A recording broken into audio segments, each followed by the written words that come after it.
Good morning. All India radio और आज सभा के एनालिसिस में आप सबों का स्वागत है। अगर ऑल इंडिया रेडियो के अंदर न्यूज़ की बात करें तो कुछ भी इम्पोर्टेंट नहीं है। देश देशांतर के अंदर परसों वाले आर्टिकल में आरटीआई के बारे में डिस्कस किया गया था और द बिग पिक्चर के अंदर G7 कंट्री के बारे में, और देश देशांतर के अंदर बैड बैंक के बारे में बात की गई है, डिस्कस करेंगे। और एक आज वाला आर्टिकल हम स्किप करेंगे। तो चलिए डिस्कशन स्टार्ट करते हैं। देखो, आरटीआई एक्ट 2005 आपको अच्छी तरह से पता है। यहाँ पर हुआ क्या है, हाई कोर्ट ने कहा है, दिल्ली हाई कोर्ट ने, कि जो अपना आरटीआई एक्ट के अंदर सेक्शन 2 और 6 है, इसके अंदर याचिकाकर्ता को उद्देश्य बताना जरूरी नहीं था। उद्देश्य बताना किस उद्देश्य से, लेकिन अभी कहा है सुप्रीम कोर्ट, हाई कोर्ट ने, सुप्रीम कोर्ट ने नहीं, हाई कोर्ट ने, कि आपको एम बताना होगा, रीज़न बताना होगा, किस उद्देश्य से आप ये सूचना मांग रहे हो, इन्फॉर्मेशन मांग रहे हो। देखो, असल में इस आरटीआई एक्ट का बहुत सारा दुरुपयोग भी होता है।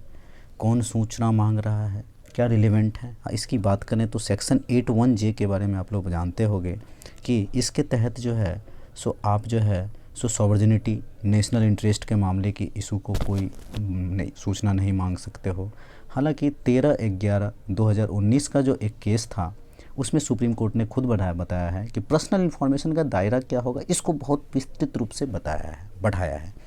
जैसे राइट टू प्राइवेसी 2019 में जो आया था, 2019 में पुट्टास्वामी व जजमेंट, यहाँ भी लिमिट दायरा क्या है वो नहीं पता है। तो ये अकॉर्डिंग टू सिचुएशन होगा एनालाइज।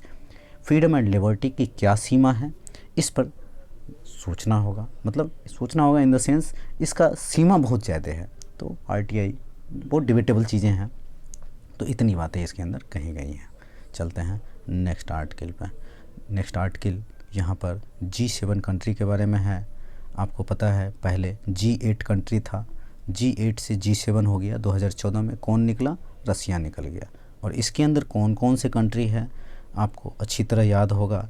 ब्रिटेन है, कनाडा है, फ्रांस है, जर्मनी है, इटली है, जापान है, अमेरिका है। पूछता है, इस बार पूछा था, ये G7 कंट्री ये बनता है और ब्रिटेन में हो रहा है। और जॉनी वॉटसन ने भारत को आमंत्रित किया है, ये इम्पोर्टेंट है। अब देखो यहाँ पर किस तरह से इम्पोर्टेंट होगा भारत। जाहिर सी बात है, भारत की जनसंख्या बहुत ज़्यादा है, इकोनॉमी बहुत बड़ी है, तो सेंटर ऑफ ग्रेविटी जो है वेस्ट से ईस्ट की तरफ जा रहा है।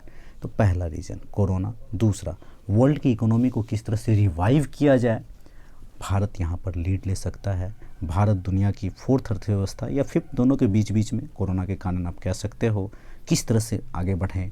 तो ये एक अच्छा अपॉर्चुनिटी आप भारत के लिए कह सकते हो। चलते हैं नेक्स्ट आर्टिकल पर। नेक्स्ट आर्टिकल की बात करें तो G7 1975 में बना था, ये भी ध्यान रखना, 1975 में बना था। नेक्स्ट आर्टिकल की बात करें तो बैड बैंक के बारे में बात किया गया है। बैड बैंक का सिद्धांत क्या है कि देखो, जो एनपीए हो रही है बैंक में, बहुत बड़ी मात्रा में हो रही है। गवर्नमेंट ने मॉरिटेरियम भी दिया था इस कोरोना टाइम में।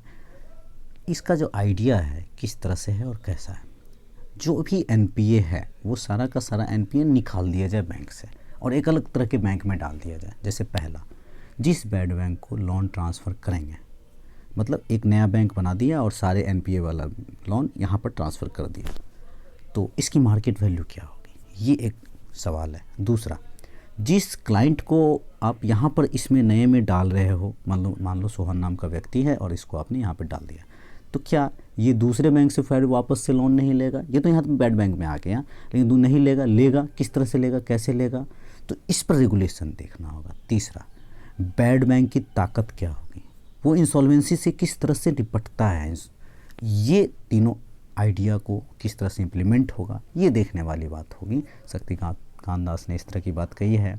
लेकिन ये बात तो कर लिया हमने, अभी कोरोना के कारण एनपीए जो बढ़ता आ रहा है, लेकिन जो बैंक लोन दे रही है क्या वो सही से दे रही है, वो क्या उसे वहाँ सुधार की ज़रूरत नहीं है? वहाँ भी तो सुधार की ज़रूरत है, क्यों एनपीए हो रहा है? तो विपरीत परिस्थितियों में, सिचुएशन में निर्णय लेना होगा। तो ये बैड बैंक का कॉन्सेप्ट क्या है, आपको ये प्रीलिम्स के अंदर ही बन सकता है, मेंस में ही बन सकता है इस तरह के क्वेश्चन। तो आज के डिस्कशन में इतना ही था। Thank you.